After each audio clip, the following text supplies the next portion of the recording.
things seemed to open up for you after that. Coach said that the guys have been kind of getting on you a little bit about getting some more perimeter jumpers up in the game. Just how much did it help, and where's your confidence right now in terms of seeing that good shot and then taking it? Yeah, well, my teammates always been yelling at me all year, shoot the ball, shoot the ball, shoot the ball. And this week, they kind of got to me. They kind of sat me down. It's like, all right, you really need to start shooting the ball because, in practice, I shoot it all the time and I make them. And then in games, I wouldn't shoot them.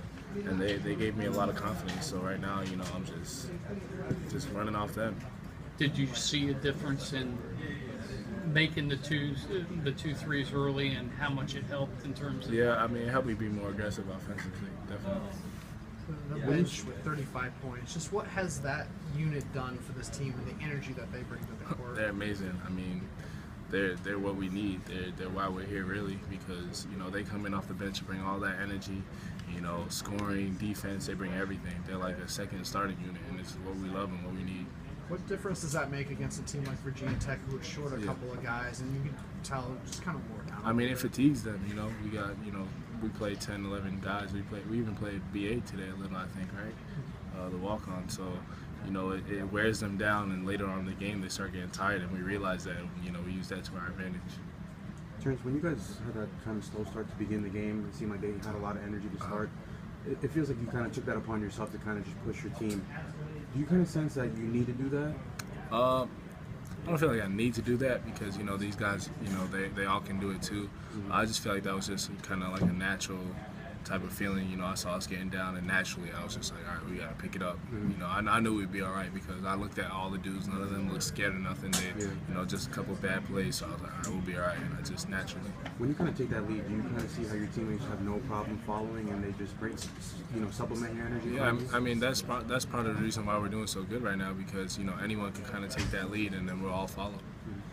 Last year, y'all had a chance to beat Virginia Tech twice and couldn't get it done in either game. Is that something that y'all talked about before this game or during it? Yeah, we didn't really stress it. We just, like this year, we're not worried about the past. We're just trying to take it one game at a time. So we didn't really stress, the two losses last year. We were just focused on, getting this one done and, preparing for the next. Speaking of preparing for the next game, big matchup coming up here on Tuesday against top 10 Duke. Have you seen any of their games this year or broken out any film? We haven't really looked at much yet. We know they're good, obviously. We haven't really looked at much. I personally haven't watched any of their games, but we'll see tomorrow in practice. If Florida State makes it to the top 10 this week, it'll be the first top 10 matchup in Tallahassee since 1993. What does it mean to be part of a big-time game like that here at Florida State? It would be an amazing feeling if it happens. Hopefully it happens, but it'll definitely be an amazing feeling. I feel like we've been working hard to get to this point, and hopefully we capitalize on the opportunity on Tuesday. The way the team is constructed and the way that you're playing, does that make it easier to not worry about all the outside stuff and just play the next game?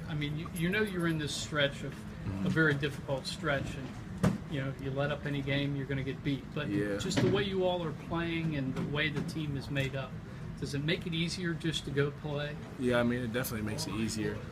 But at the same time, I feel like it would make it easier to look ahead in this type of schedule because I think we played 6 ranked teams in a row.